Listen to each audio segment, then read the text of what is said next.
The presentation of the Blessed Virgin Mary. Preparations for Mary's presentation. Mary was 3 years and 3 months old when she made the vow to join the virgins in the temple. She was very delicately built and had golden hair inclined to curl at the ends. She was already as tall as a child of 5 or 6 here in our country. Mary Healy's daughter was a few years older than Mary, and much stronger and stouter. I saw in Anne's house the preparations for Mary's admittance into the temple. It was made the occasion of a great feast. 5 priests had assembled from Nazareth, Sepphoris, and other places, among them Zachariah, the son of the brother of Anne's father. They were about to perform a sacred ceremony over the child Mary, a kind of examination as to whether she was sufficiently mature in mind to be admitted to the temple. Besides the priests, there were present Anne's sister from Sepphoris with her daughter Mary Healy and her child, and several other little girls and relatives.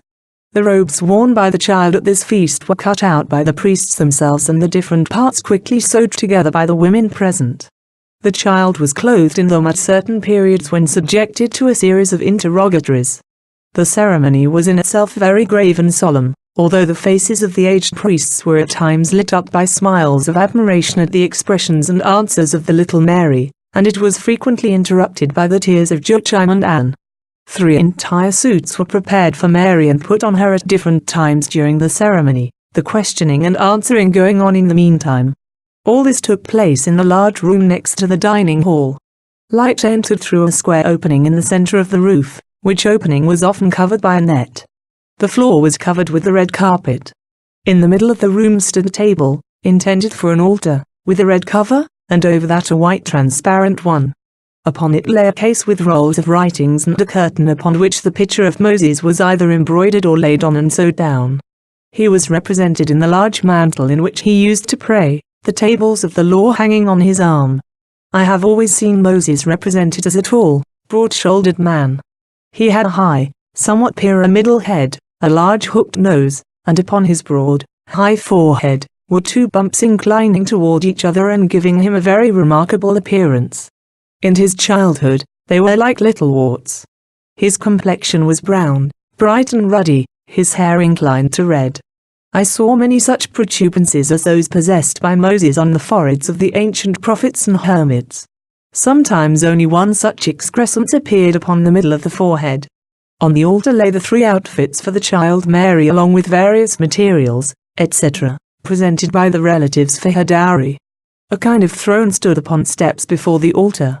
The priests entered the hall with naked feet. 3 of them only proceeded to the examination and blessed the child, who was as yet in her usual clothing. Joachim and Anne were present with their relatives. The women stood back, the little girls at Mary's side.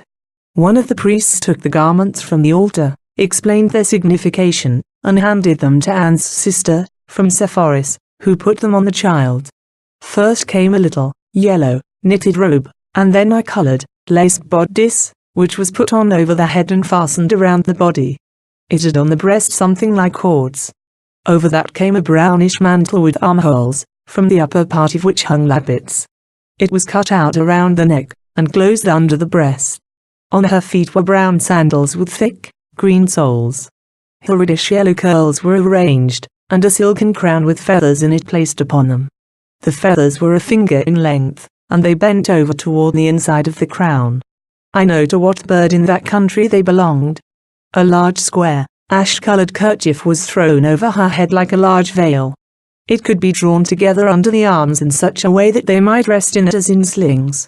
It appeared to be a mantle used in time of prayer and penance, also in traveling.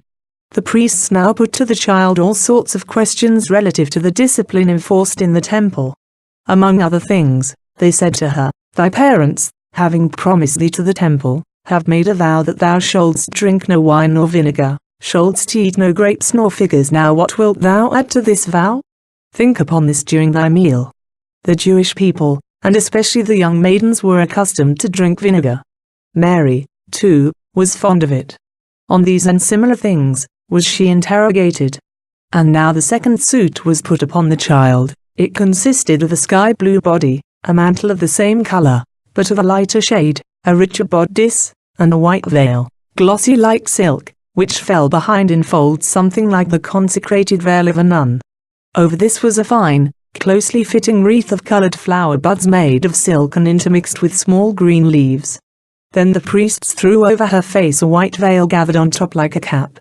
It was caught by 3 clasps, one below the other, by means of which the veil could be raised upon the head, either 1/3, or 1/2, or even the whole.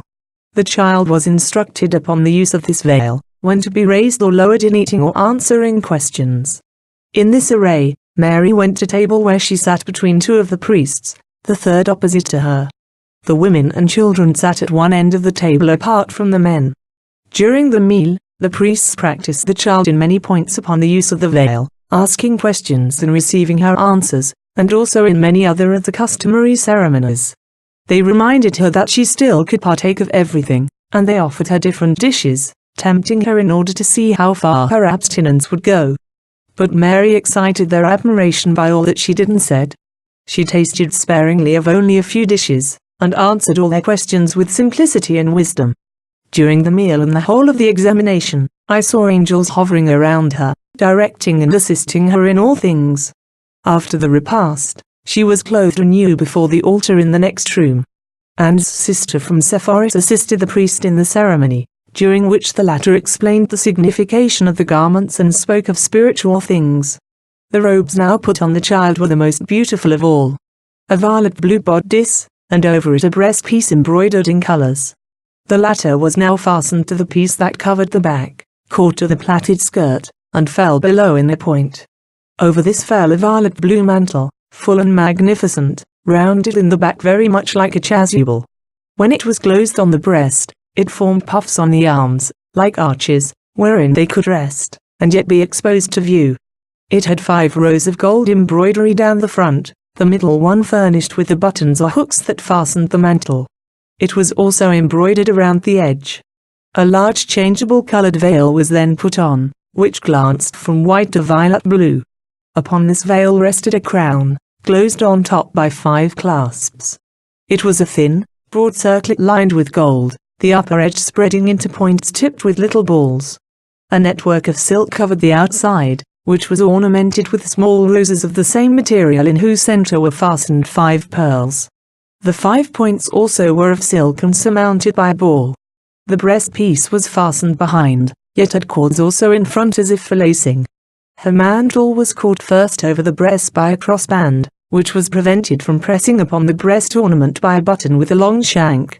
It closed again under the bodice and fell behind the arms in folds. In this festive attire, Mary was placed upon the steps before the altar, the little girls at her side. She now repeated her resolve to abstain from flesh, fish, and milk, to make use of only a certain drink prepared from the pith of a reed soaked in water. This was much used by the poor of Palestine, just as here in our own country rice or barley water is drunk by them. To this beverage, Mary proposed to add occasionally some dipping fine juice. This juice is like a white, viscid oil and is very refreshing, though not in the same degree as balsam. Mary expressed her resolution to refrain also from spices and fruits, with the exception of a kind of jello berry that grows in bunches. I know them well. Children and poor people eat them in that country. She said also that she would lie on the bare ground and nightly rise 3 times to pray. The other maidens rose but once. Upon hearing this, Anne and Joachim shed tears, and the aged Joachim pressed his child in his arms, saying, "Ah, my child, that is too hard.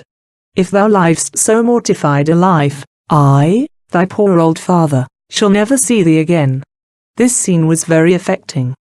But the priests replied to the child that she should, like the others, rise once only during the night, and they laid down other and milder conditions for her. Finally, they said, many of the other virgins enter the temple without a dowry or even wherewith to pay their board. On this account and with their parents' consent, they engaged to wash the blood-besprinkled garments of the priests and the rough woolen cloths. This is a very heavy work, and not accomplished without bleeding hands. But thou wilt never be called upon for such services, since thy parents are able to maintain thee at the temple. But Mary quickly replied that she was ready even for this work, were she esteemed worthy to perform it. At this speech, Joachim again betrayed his emotion. During these holy ceremonies, I beheld Mary becoming at times so tall that she even rose above the heads of the priests. This was for me a sign of her wisdom and grace. The priests were filled with amazement, at once solemn and joyful. At last, Mary was blessed by the priests. I saw her radiant with light as she stood on the little altar throne, 2 priests on either side of her and 1 opposite. They held rolls of writing, and prayed over the child, their hands outstretched above her. At that moment, I saw a wonderful vision in the child Mary. She seemed, by virtue of the blessing, to become transparent. In her was a glory, a halo of unspeakable splendor, and in that halo appeared the mystery of the Ark of the Covenant, as if in a glittering crystal vessel. I saw Mary's heart open like the doors of a temple, and the holy thing of the Ark of the Covenant, around which a tabernacle of precious stones of multiplied signification had been formed like a heavenly throne, going into her heart through that opening, like the Ark of the Covenant into the Holy of Holies, like the ostensorium into the tabernacle. I saw that by this the child Mary was glorified. She hovered above the earth. With the entrance of this sacrament into Mary's heart, which immediately closed over it, the vision faded, and I saw the child all penetrated by glowing fervor. During this wonderful vision, I saw that Zachary received an interior assurance, a heavenly monition that Mary was the chosen vessel of the mystery. From it he had received a ray that had appeared figuratively in Mary. And now the priests led the child to her parents. Anne caught her child to her breast and kissed her, but Joachim, deeply affected, reverenced Mary and only took her hand. The elder sister Mary Healy embraced the favored child with much more gaiety than did Anne, who was a very serious, practical, moderate, and self-possessed woman. The little niece, Mary Clippers, acted as any child would, and fondly embraced the little Mary. Then the priests took the child again, disrobed her, and led her forth in her customary dress. I saw them standing drinking out of a cup, and then departing. The journey to the temple. I saw Joachim, Anne, and their elder daughter busied during the night packing and preparing for a journey. A lamp with several wicks was burning, and I saw Mary Healy busily going about with a light. Some days before, Joachim had sent his servants up to the temple with offerings of cattle, 5 of the finest of every kind. They made a nice herd. Now he saddled 2 of the beasts of burden, and loaded them with all kinds of baggage, clothes for the child and presents for the temple. A broad package was laid on the back of each beast, and formed a comfortable seat. The baggage was all in bundles. On both sides of one of the beasts platter-shaped baskets with arched covers were fastened. In them were birds as large as partridges. There were also oval baskets containing fruit. A cover with heavy tassels was thrown over the whole load. 2 of the priests were still present. One was very old. He wore a cap pointed on the forehead and with lappets over the ears. His upper garment was shorter than the under one, and over it was a kind of stole. He had much to do with the child. The other priest was younger. I saw also 2 boys present. They were not human. They appeared there supernaturally and with a spiritual signification. They carried long standards rolled upon staffs furnished with knobs at both ends. The larger of the 2 boys came to me with his standard unfurled, read, and explained it to me. The writing appeared entirely strange to me, the single, golden letters all inverted. One letter represented a whole word. The language sounded unfamiliar, but I understood it all the same. He showed me in his roll the passage referring to the burning thorn bush of Moses. He explained to me how the thorn bush burned, and yet was not consumed. So now was the child Mary inflamed with the fire of the Holy Spirit, but in her humility she knew nothing of it. It signifies also the divinity and humanity in Jesus, and how God's fire united with the child Mary. The putting off of the shoes, he explained thus, the law will now be fulfilled. The veil is withdrawn and the essence appears. By the little standard on his staff was signified, as he told me, that Mary now began her course, her career, to become the mother of the Redeemer. The other boy seemed to be playing with his standard. He jumped about and ran around with it. By this was signified Mary's innocence. The great promise is to be fulfilled in her, rests upon her, and yet she plays like a child in this holy destiny. I cannot express the loveliness of those boys. They were different from all others present, and these latter did not appear to see them. There were besides Anne about 6 female relatives with their children and some men who accompanied them. Joachim guided the beast, upon which the child Mary sometimes rode. He carried a light, for it was still dark when they set out. A servant led the other. The little procession was also accompanied by the other apparitions of the prophets. As Mary hastened from the house, they pointed out to me a place in their rolls, wherein it was declared that, although the temple was indeed magnificent, yet Mary contained in herself still greater magnificence. Mary wore the little yellowish gown and the large veil so fastened around her that her arms could rest in it. When she rode, the prophet boys followed behind her. But when she walked, they were at her side, singing the Psalms 44 and 49. I knew that the same would be sung at her reception in the temple. The child Mary saw those boys, but she said nothing about it. She was perfectly silent, wholly recollected in self. The journey was difficult, over mountain and valley. In the latter lay chilling mists and dew. Once I saw the travellers resting at a fountain under some balsam trees, and again stopping overnight at an inn at the foot of a mountain. 12 leagues from Jerusalem, they came up at an inn with the herd that had been sent on in advance as an offering, and which was just about starting anew. Joachim was well known here, and was quite at home. When taking his offerings up to Jerusalem, he had always stopped at this inn. And when, from his penitential stay among the shepherds he returned to Nazareth, he had also put up here. I again saw the holy travellers in the city Bethoron, 6 leagues from Jerusalem. They had crossed a rivulet, had passed Gopna and Oz and Sarah, and were still distant about 2 leagues from a road whence Jerusalem could be descried. At Bethoron, they put up at a Levitical school.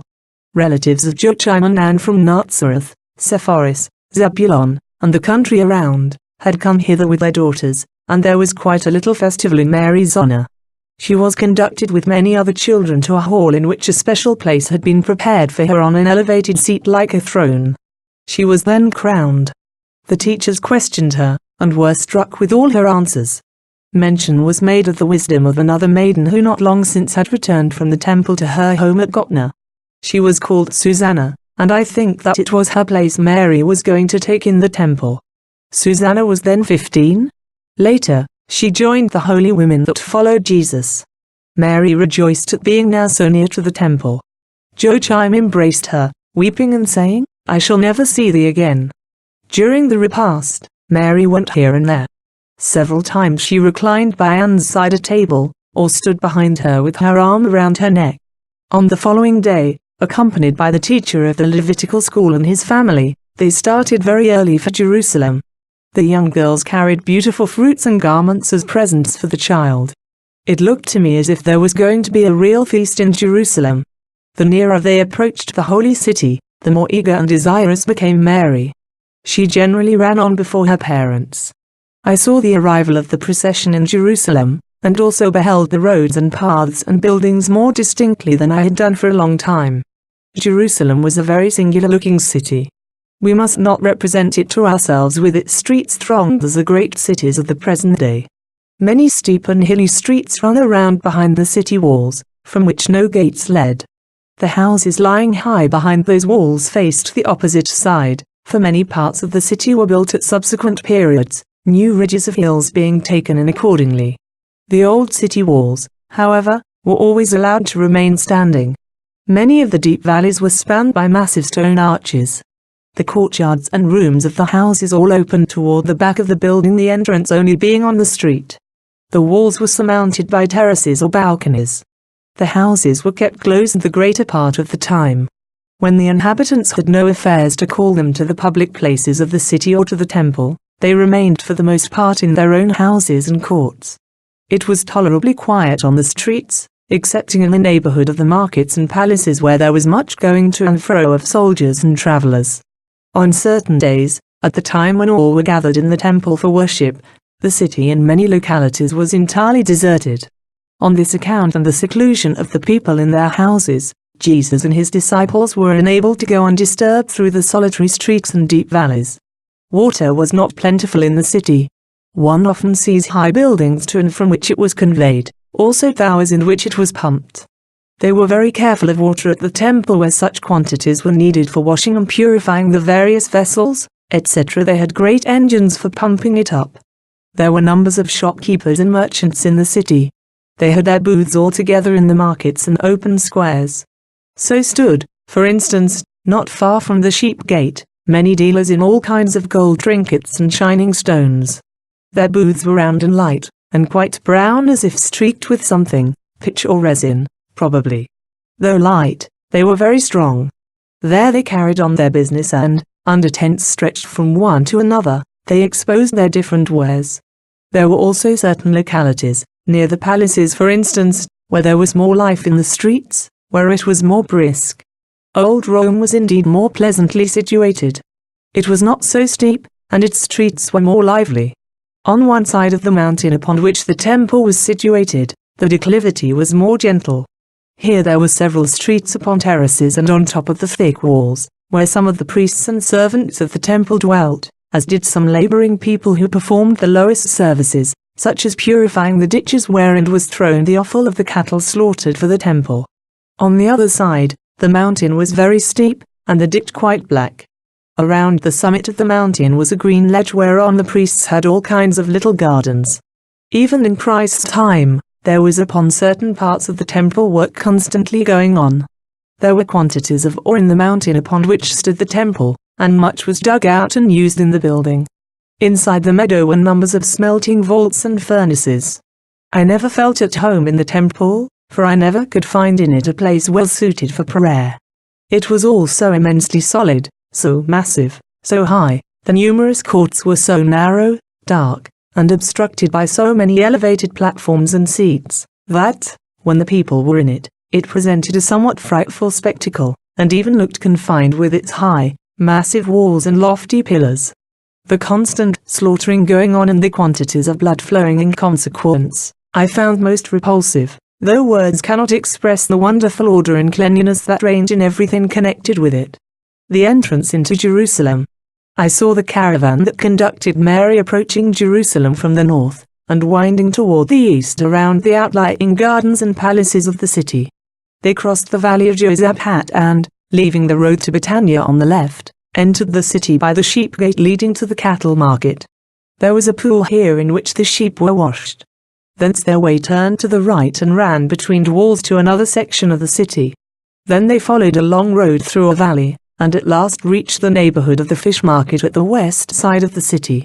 Here stood the house at which Zachary, when engaged in the service of the temple, always put up. Out of this in came men, women, and children with garlands to meet the caravan and to conduct them in ceremony to the house, about a quarter of an hour's distance, at which they were to stop. Zachary was not present, but I saw a very old man there, his father's brother I think. And among those that came out to welcome Mary, were relatives with their children from the country around Hebron and Bethlehem. There was a fine feast prepared for them in the house at which they stopped. The child Mary wore the second festival suit with the little blue mantle. Zachary called here for them, in order to take them to the feast inn that he had hired for them. This was an inn which could be hired on festival occasions like the present. There were 4 such inns on the northeast side of the mountain on which stood the temple. That hired by Zachary was very large. 4 halls surrounded a large court, along whose walls were sleeping places and long, low tables. A spacious saloon and a kitchen were also prepared for the guests. On 2 sides of this feast inn, dwelt some of the servants of the temple, whose duty it was to see to the animals intended for sacrifice. The court wherein was placed the herd that Joachim had brought as an offering, lay hard by. A procession was formed when Zachary was about to lead the travelers into the inn hired for the feast. He himself walked first with Joachim and Anne. Then came Mary surrounded by 4 little girls in white, and followed by the other children and relatives.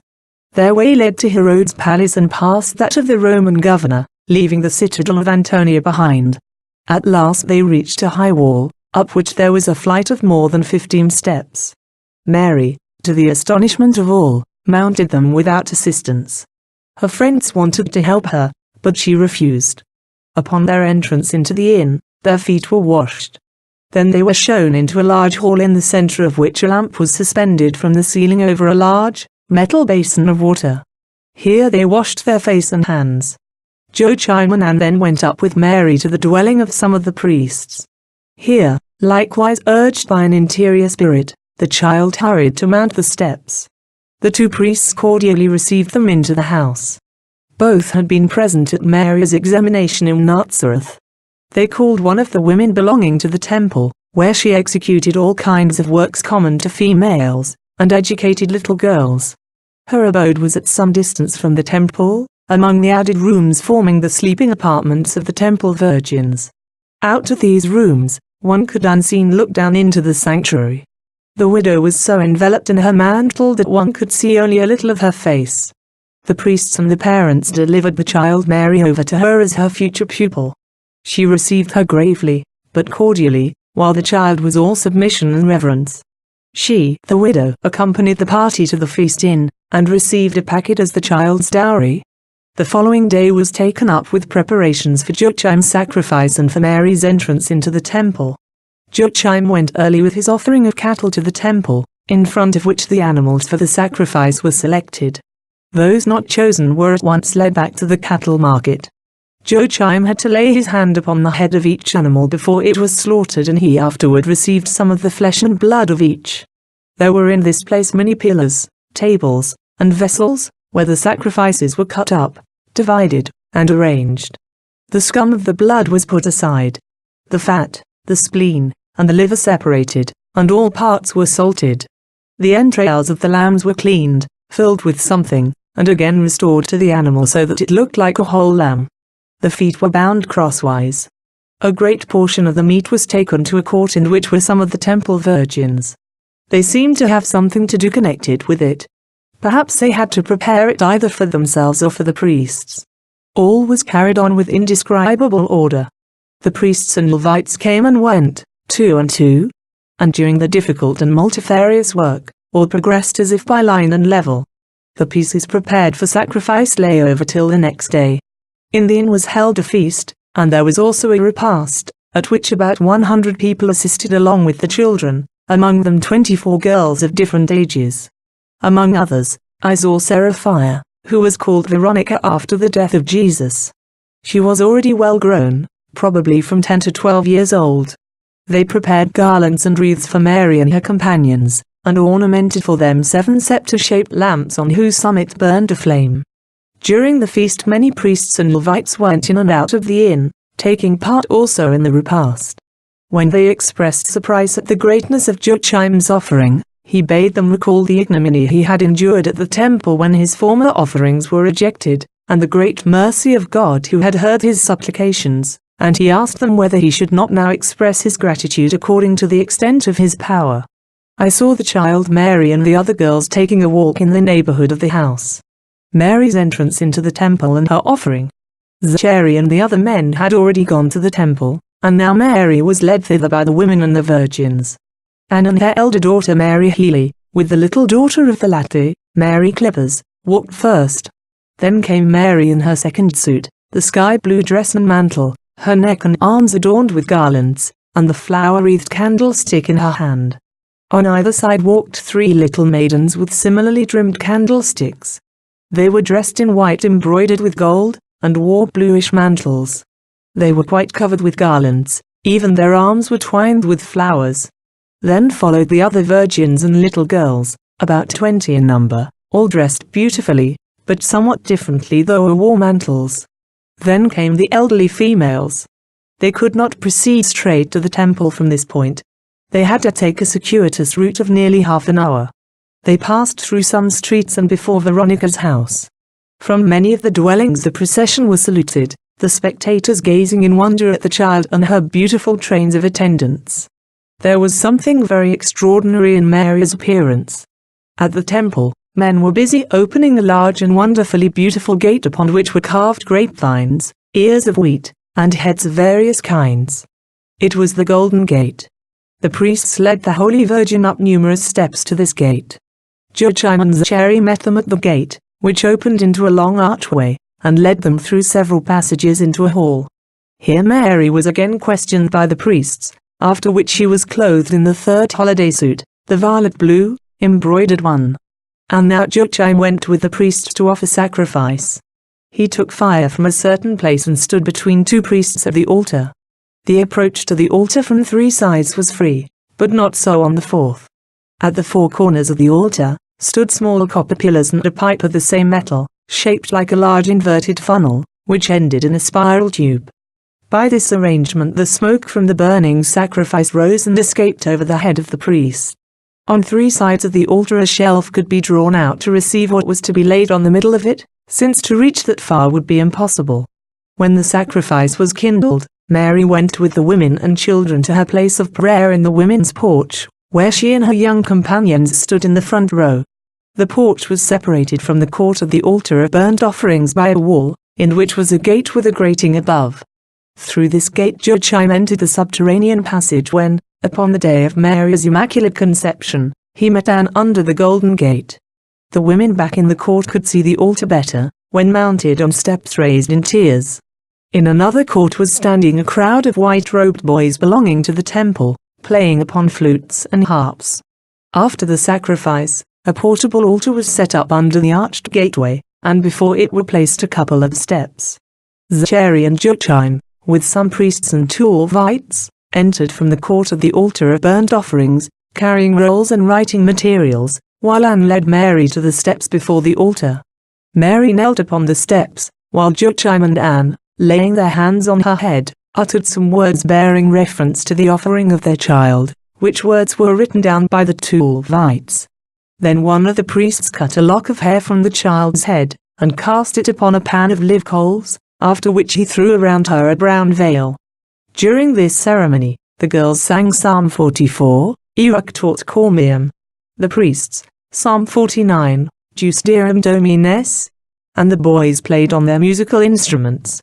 And now the priests led the Holy Virgin up a long flight of steps in the wall that separated the sanctuary from the rest of the temple. They stood her in something like a niche, from which she could see into the temple where were ranged numbers of men who seemed to be consecrated to its service. 2 priests stood at Mary's side, and several others on the steps praying and reading aloud from rolls.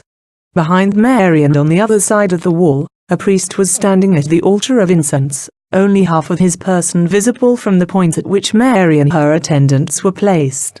Through an opening contrived for the purpose, one could cast incense upon the altar without entering the court. The priest now at the incense altar was a holy old man. While he offered sacrifice and the cloud of incense arose around Mary, I saw a vision, which grew in magnitude until at last it filled the whole temple and obscured it. I saw above the heart of Mary the glory and the mystery of the Ark of the Covenant. At first it looked exactly like the Ark of the Covenant, and lastly like the temple itself. Out of the mystery and before Mary's breast, arose a chalice similar to that of the Last Supper. Above it and just in front of her mouth appeared bread marked with a cross. Beams of light radiated around her, and in them shone her various types and symbols. The mysterious pictures of the Litany of Glory to and the other names and titles of Mary, I saw ranged up the whole flight of steps and around her. From her shoulders, right and left, stretched an olive and a cedar branch crosswise above an elegant palm tree with a small tuft of leaves that stood directly behind her. In the intervening spaces of this verdant cross, appeared all the instruments of Christ's Passion. Over the vision hovered the Holy Spirit, a figure winged with glory, in appearance more human than dove-like. The heavens opened above Mary and the central point of the heavenly Jerusalem, the city of God, floated over her with all the gardens, the palaces, and the dwellings of the future saints. Angels in myriads hovered around, and the glory that encircled her was full of angelic faces. Ah, who can express it?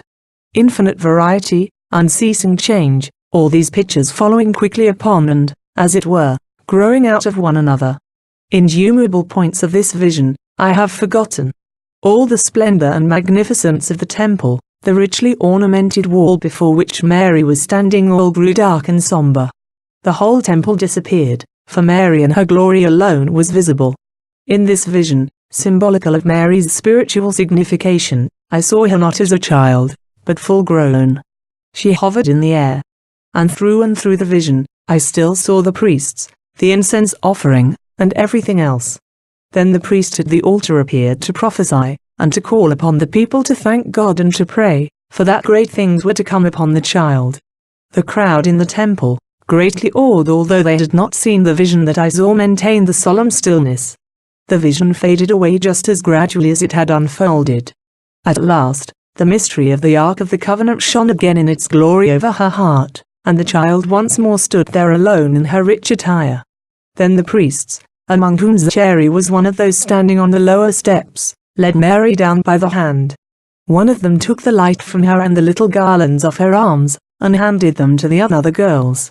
Mary was then led through a door into another hall where 6 other temple virgins, their mistress Noemi, who was the sister of Lazarus's mother, Anna, and another female met them and scattered flowers before her.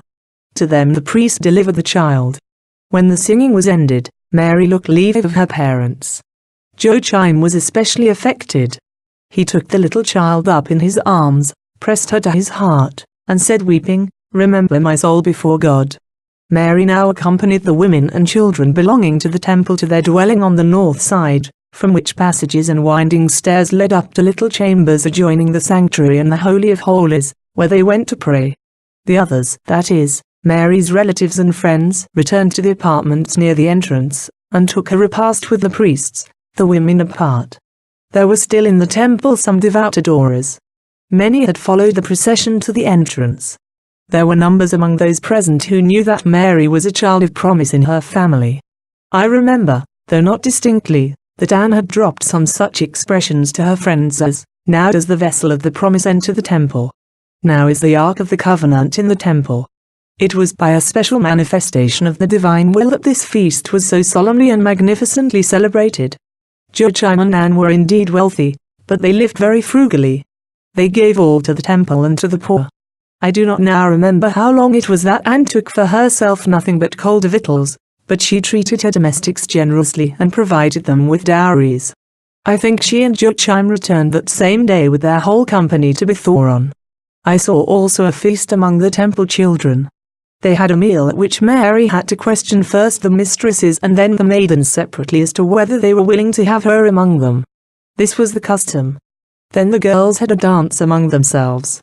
They stood 2 and 2 opposite one another and danced, changed places across, and formed figures in and out. There was no leaping, but certain swaying movements of the whole person, which seemed somewhat expressive of the Jewish character. Some of the girls accompanied the dance with the music of flutes, triangles, chimes, and an instrument that gave forth sounds at once strange and agreeable. It consisted of a little box with oblique sides, over which were stretched strings which the players touched with their fingers. The center of the box contained bellows out of which projected several pipes, some crooked, others straight. The performer pressed sometimes here, sometimes there on the center of the bellows which mingled its sounds with those of the strings. The instrument was rested either upon the knee of the performer, or upon a stool under which the knee was placed. In the evening, Noemi took Mary to her cell, from which she could see down into the temple. Here Mary mentioned to Noemi her desire to get up more frequently in the night to pray, but Noemi refused her request for the present. The women belonging to the temple wore white robes, long and wide, girdled at the waist. Their flowing sleeves were turned up when at work. Far back in the temple were numerous chambers built in the wall and connected with the dwellings of the women. Mary's cell was one of the most distant, one nearest the Holy of Holies. From the passage that led to it, one raised the curtain and stepped into an apartment, a sort of antechamber separated from the cell by a light, semicircular, movable screen. Here in the corners right and left, were shelves for clothing and other things. Opposite the door in the screen that led into the cell was an opening hung with gauze and tapestry, and looking down into the temple. It was rather high in the wall. One had to mount upon steps to reach it. On the left of the cell, lay a cover rolled into a bundle, which Mary unrolled at night for a couch. A branched lamp stood in a niche of the wall. I saw the Holy Child standing on a stool near it and praying out of a roll with red knobs on the rod. It was indeed a touching sight. The child wore a little coarsely woven, striped dress, blue and white, with yellow flowers. A small round table like a stool stood in the room, and on it I saw Anna setting a dish of fruit the size of beans, and a little jug. The child was skillful far beyond her years. She could already work on little white cloths for the service of the temple. The wall of her cell was inlaid with colored, triangular stones. I often saw the child Mary seized with holy longing for the Messiah and saying to Anna, "Oh, will the promised child be born soon? Oh, if I could only see that child. Oh, if only I am living when he is born." Then Anna would give this reply, "Think how old I am and how long I have waited for that child. And you, You are still so young." And Mary would shed tears of longing for the promised Savior. The maidens reared in the temple under the care of the matrons occupied themselves with embroidery, with all kinds of ornamental work, and with cleansing the priestly garments and the vessels belonging to the temple. From their cells, they could see into the temple, pray and meditate. They were, by the fact of their parents having placed them there, entirely dedicated to the Lord. Upon reaching a certain age, they were given in marriage, for there was among the more enlightened Israelites the pious, though secret hope that from such a virgin dedicated to God, the Messiah would be born. I never saw that Herod built the temple anew. Under him there were indeed many changes made in it. But at the time of Mary's entrance, 11 years before the birth of Christ, the temple itself had not been touched. The additions and changes had been made as heretofore on the outbuildings alone. A glance at the obduracy of the Pharisees. How obdurate and obstinate the priests and the Pharisees of the temple were, may be discovered from the small esteem in which they held the distinctions bestowed upon the Holy Family. First Joachim's offering was rejected. But after some months both his own and his wife's were, by God's command, received. Joachim was admitted even into the presence of the Holy of Holies, and he, as well as Anne, was though unknown to each other led into the passage under the temple. There they met, Mary was conceived, and priests awaited them at the entrance of this cave under the temple. All that took place by God's command. I have seen that sometimes, though not often, the sterile were commanded to be led in there. Mary entered the temple in her 4th year, and in all things was she distinguished and remarkable. The sister of Lazarus's mother was her teacher and nurse. Her whole manner of acting was so remarkable, so marvelous, that I have seen great rolls written by aged priests about her. I think they still lie hidden with other writings. Then came the wonderful manifestations at Joseph's espousals and the blossoming of his rod, the accounts of the 3 kings and of the shepherds, the presentation of Jesus, Anna's and Simeon's testimony, and the teaching of Jesus at the age of 12 in the temple. But all this, the priests and Pharisees noticed not. Their mind was preoccupied by business and court affairs. Because the Holy Family lived in voluntary retirement and poverty, they were forgotten in the crowd. The more enlightened, however, such as Simeon, Anna, and others, knew of them. But when Jesus appeared and John bore witness to him, the teaching of the Pharisees was so directly contradictory that, even if the signs of his coming had not been forgotten by them, they would certainly not have made them known. Herod's reign and the Roman yoke had so involved them in quarrels and intrigues that their taste for spiritual things was weakened. They did not esteem John's testimony, and they soon forgot him after he was beheaded. They cared little for the teaching and miracles of Jesus, and their ideas of the prophets and the Messiah were altogether erroneous. It is not surprising, therefore, that they so shamefully treated Jesus, and put him to death, that they disavowed his resurrection, the wonderful signs that followed it, and even the fulfillment of his prophecy respecting the destruction of Jerusalem. Nor is it to be wondered at that they neglected the signs that heralded his advent, since he had not at that time either taught or wrought miracles. Were the blindness, the obduracy of these men not so incomprehensibly great, could it have lasted even to this day? When I go over the way of the cross in Jerusalem of the present day, I frequently see under a certain ruined building a large vault, or many adjoining vaults, which are partly fallen in and filled with water. Standing in the midst of the water, which rises almost to a level with it, is a table. From the center of the table to the roof of the vault, rises a pillar around which are hung little coffers filled with rolls of writings. Under the table also I saw rolls lying in the water. Perhaps these vaults were once burial places. They lie under Mount Calvary. I think the ruined building is the house wherein Pilate once dwelt, and the treasure will after some time be discovered,